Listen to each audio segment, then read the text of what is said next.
Crime world প্রতিদিন দুপুর 12টায় শুধুমাত্র আর+ গোল্ডে। বিভিন্ন বহুজাতিক সংস্থার জন্য কেবল অপারেটরদের জীবন বিপন্ন এমনই অভিযোগ তুলে রাস্তায় কেবল অপারেটরস অ্যান্ড ব্রডব্যান্ড অপারেটরস এর সংযুক্ত মোর্চা। শিয়ালদা থেকে রানী রাসমণি রোড পর্যন্ত মিছিলে পা মেলান কেবল অপারেটররা। উপস্থিত ছিলেন সিটি কেবলের কর্ণধার তিনকড়ি দত্ত ও সুরেশ শেঠিয়া। বহুজাতিক সংস্থাগুলির জন্য কেবল ব্যবসায়ীরা পথে বসতে চলেছে, আর এতে কেন্দ্রীয় সরকারের কোনো নজর নেই বলে অভিযোগ তাদের। এই ইস্যুতে মুখ্যমন্ত্রী মমতা বন্দ্যোপাধ্যায়ের কাছে একটি স্মারকলিপি জমা দেন তারা।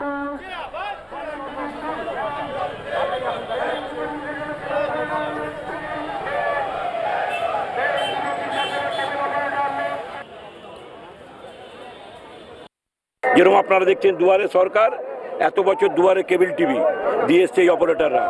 আজকে তাদের জীবন বিপন্ন, আজকে তাদের ফ্যামিলি বিপন্ন, আজকে তারা রাস্তায় নেমেছে।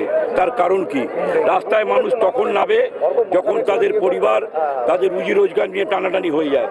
আজকে 34 বছর সার্ভিস দেওয়ার পরে এই কেবল অপারেটররা তাদের বয়স একটা জায়গায় চলে এসছে।